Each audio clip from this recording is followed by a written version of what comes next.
Good morning, everybody. Welcome to the Vital Update. It is right in the middle of Cybersecurity Awareness Month. We're a little more than halfway through. You've been seeing our videos. We've been posting those out there every day, just giving you another tip and just to raise awareness about cybersecurity. And today on the Vital Update, I'm joined by one of my colleagues, Randy Bryan from tekRESCUE in South Texas, huh? Yeah, we just like to say somewhere down in Texas. Specifically, it's in San Marcos, which is between Austin and San Antonio. It's a real growing metroplex, if you will. Millions and millions of people here. But we're kind of in the middle of those two big cities. Awesome. Well, I've brought on a couple of colleagues that I've met through different conferences and things that we've done over this last year. And actually, I met you in Austin, I guess, a couple of times now. In fact, we'll be in Austin together next week for another conference about cybersecurity. So, one of the things that I really like to highlight in our business is really talking about that community that we have as cybersecurity professionals and why it's important. And having people like you that we can always bounce ideas off of. Hey, what are y'all seeing? What are you doing? How are you keeping your clients protected? That's such an important part of what we do. So thank you for taking the time to come on here. Just kind of tell us a little bit about, tekRESCUE, how y'all got started. I know your story is actually very intriguing. I know when I think we met at, was it Perry's restaurant was our first night we met in Austin, which was fantastic food, by the way. Y'all got to go try the pork chop there. But the best one on the planet. But yeah, tell our viewers about your story, kind of how you got started and what your background is. Well, so my degree, obviously I'm older, so this is a while back, but my degree is actually in computer science. My senior paper was on network security. Cybersecurity, that has been a passion of mine for almost the whole time that I've been in this stuff. God basically had a detour on my life for about half of my adult life. I was a pastor, student pastor, college pastor, campus pastor type things. And I always knew in my heart that was like, basically I was called to be a business person. And that was something that I was doing. I didn't know how long it would be. It ended up being like 25 years, I think. Actually during the Great Recession in 2009, the church was struggling financially, and I was already doing computer stuff on the side. That was my side hustle, if you will. And I volunteered to take a pay cut, basically, so I could start tekRESCUE, because that was in my heart to do for a long time. And so that was about 2009, 2010, I think we finally kicked off, and the rest kind of writes itself. We've been growing since then. It's something that I'm super passionate about. Most nights I can't wait to wake up to get back to work, because I love doing it. And technology has been a passion of mine, literally all the way back to when I was a little kid. Technology has always been something that's been a passion of mine. So I love what I do. I love this business. I love being able to help people, to talk with, to educate people. Like yesterday, I spoke to the Rotarians here in San Marcos and talked about the looming threats and, some things we can do to be secure against that. And I just love that kind of stuff. I love helping people, love educating people. I'm real passionate about business in general. And so I see what tekRESCUE does as we are enabling businesses to be able to reach their potential. When they reach their potential, that means that they're feeding their employees and they're making a livelihood. And I just love all that kind of stuff. So for me, that's really what it's all about. Not only that, you're just all the customers that we work with, even from the mom and pops to the enterprise level, the amount of people that you're able to help and to help enable them to make a living is pretty incredible. Our stories are very similar as far as parallels and time frames. I was laid off or volunteered to be laid off, I guess. Yeah. For when we were in the oil field. They had the downturn in about 2008, and then kind of started this kind of same story. I came from a ministry background as well, and that's really how Vital Integrators got started. We were just kind of did things for churches on the side, and now even our focus has kind of shifted because we see that as such a blind spot for churches, especially with 2020. We saw so many churches have to transition and pivot to, well, now we're online only. And so you really started having that, the challenge that we've seen across the country with all industries with cybersecurity, but churches kind of have always been kind of behind some of that leading technology that we're seeing. Now it's kind of coming to the forefront because of some of those things that we've experienced as online giving, things like that is just kind of prevalent now that hasn't really been kind of mainstream for a long time, except for some of the bigger churches. But when 2020 happened, everybody kind of had to make that pivot and make that move. So it's very, very interesting. And I love what you were saying just about business and helping people. And I think that's what this whole month really has been about for us is, not necessarily, doom and gloom. It's like, hey, how do we manage these issues that we're now seeing? It's like you can't run away from technology. You're going to embrace it, right? So how do you do it in a safe way?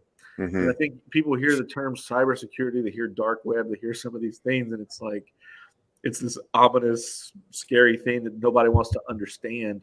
But when you really start breaking it down and those steps that you should be taking, even personally, and just educating people, and that's really what we're trying to do is just we're really trying to shift the conversation from, hey, don't be scared about it, let's understand it and manage it.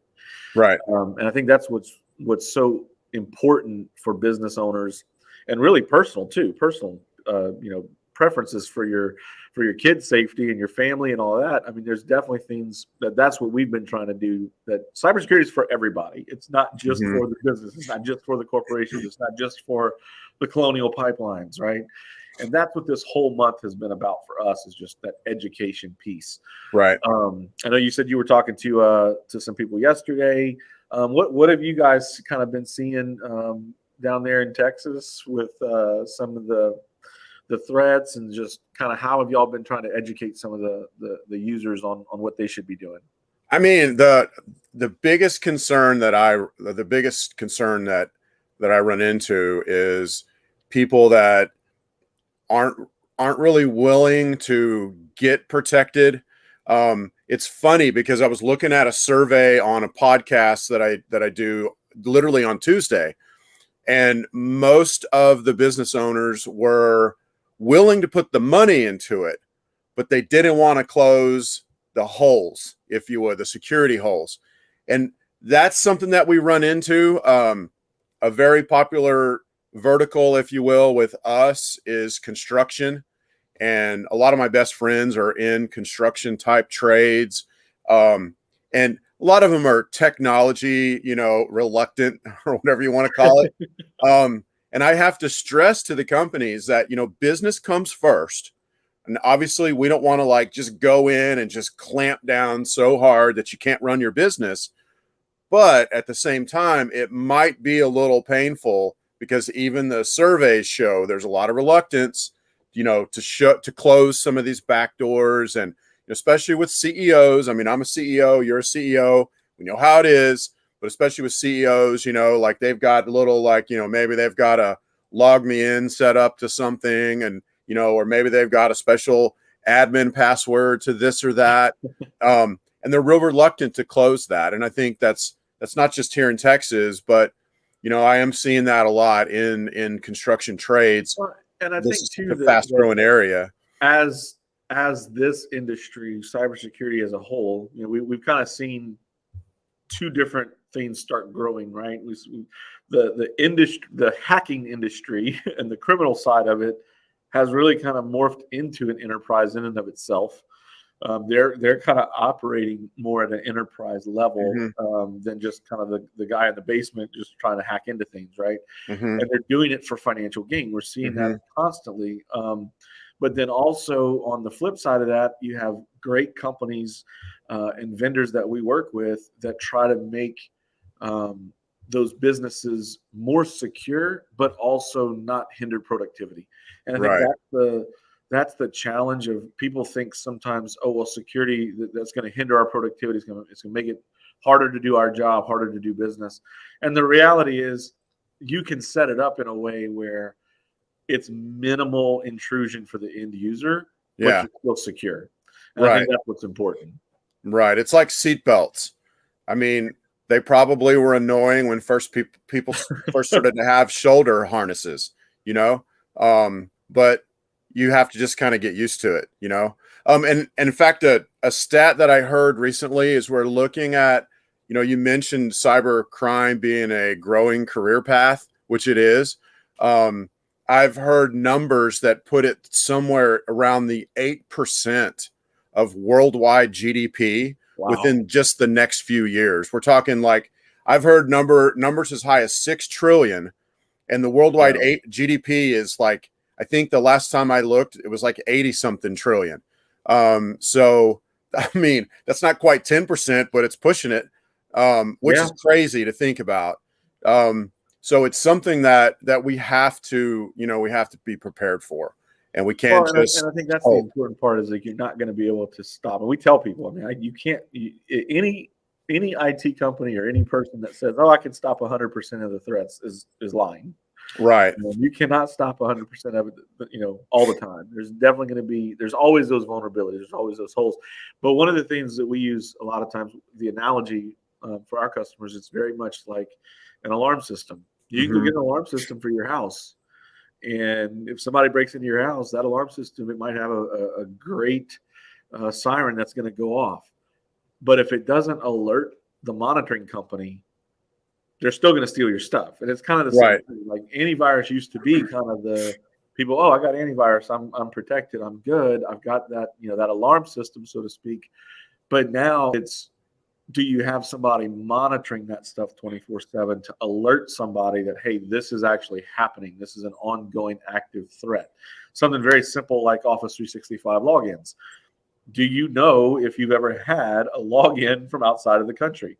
If you don't ever typically go outside of the country and you all of a sudden get a login that is from South Africa, I think you had actually mentioned that before. One of the products that we use, and they called you and said, "Hey, so within 3 minutes, right? Within 3 minutes." So you were able to identify that, shut it down if it was a threat, or if it was somebody that forgot to tell you they went on vacation. At least you're aware of it, right?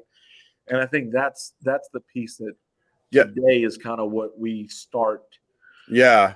I like to tell my customers, you know, a reference to Monty Python is we want to know if the bad guys fart in our general direction. And we want to know. And that does give you a good picture and a good insight because you can see where they're trying to chip away and that you can see where things are coming down the pipeline. You want to know when these things are coming. You know, another analogy we use is the analogy of a hurricane. Is that if you live on the coast, is what I told I told the Rotarians yesterday. I said, if you live on the coast, what's one thing that you can guarantee you're going to have? And literally everybody from the 30-year-olds to the 85-year-olds, they all said hurricane.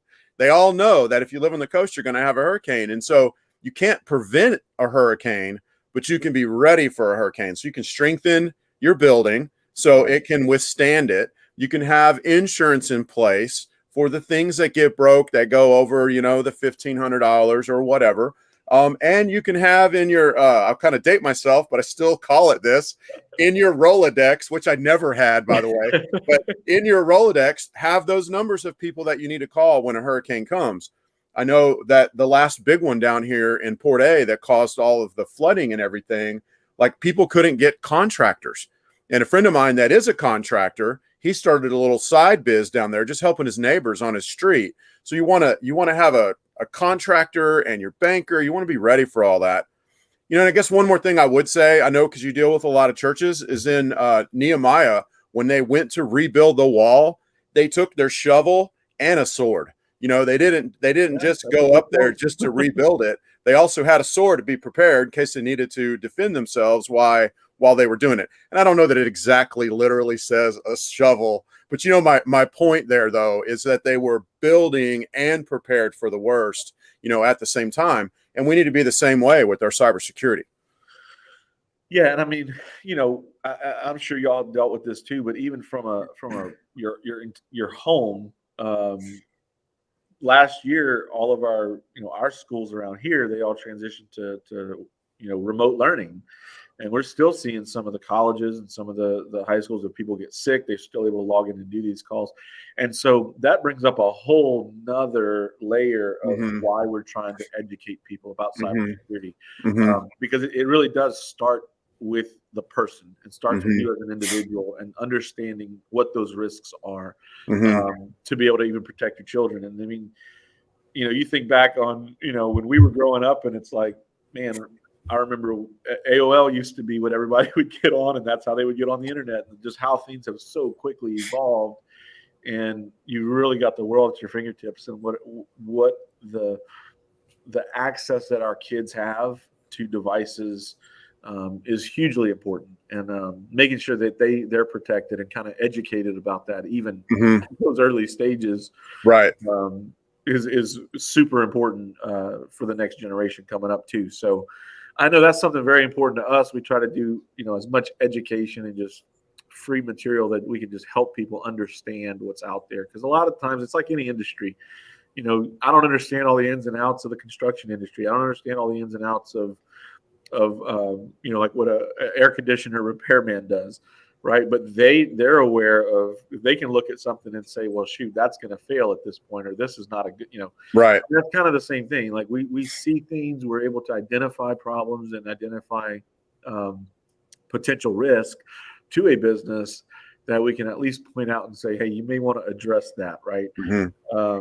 And that's just something we're seeing even on a daily basis. That's changing constantly. I mean, there's always a security update, a security bulletin, this patch that needs to be applied. And that's just things that, like I said, you got to embrace technology, but you have to figure out a way how to manage technology. It really is very similar to the way insurance with a hurricane is, like you were saying, preparing for the worst, but being able to recover from it very quickly.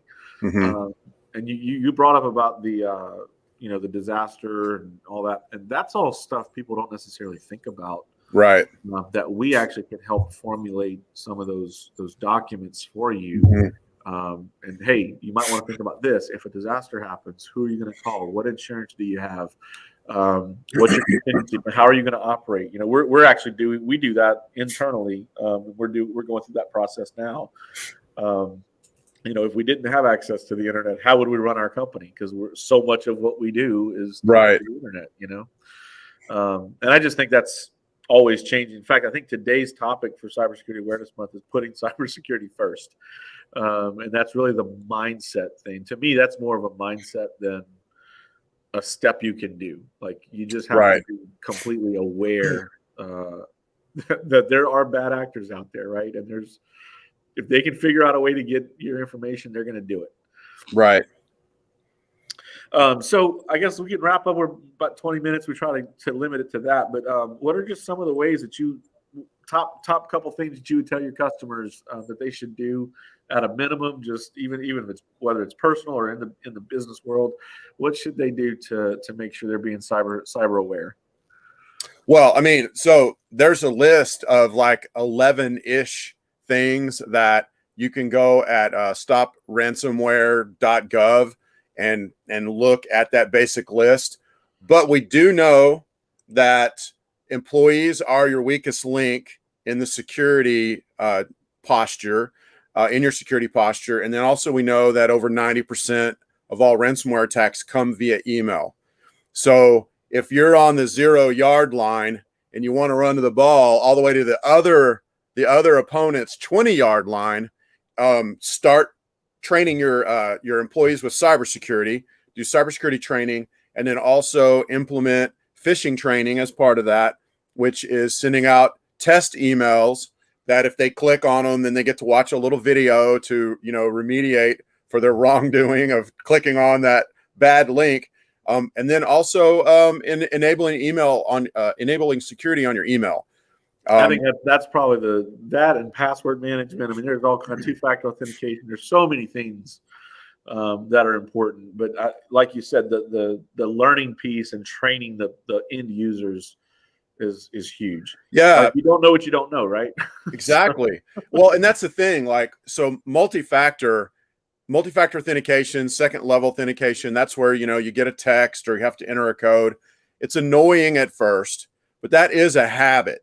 And it's a habit that you learn. And if you don't really know about it, that's a great thing about the cybersecurity training, because that's going to be talked about right away. Is that you need to start getting multi-factor authentication on everything. I mean, you can get the Microsoft Authenticator or the Google Authenticator. You can use text, which is not as safe, but it's still better than nothing. But yeah, that's what I would definitely say. We use a program called Duo because it makes it very simple. It sends a push notification. It's very limited on the end user intrusion. You don't have to wait for that text. It's usually pretty quick. I mean, like I said, there are ways to make it a little bit more palatable for the end user, right? But yeah, the training piece is so huge. And I think that it really needs to start there. And that's really what this whole month is about. So, Randy, thank you for joining us today. I'm going to put your Instagram and your Facebook information up there. If y'all want to connect with him or his website, you can go to mytekrescue.com. Visit him there as well. If you want to get in touch with either one of us, comment below. I'll make sure that everybody who needs access has access to that. And Randy, thank you again for coming on. And until next time, we will see y'all on the next Vital Update.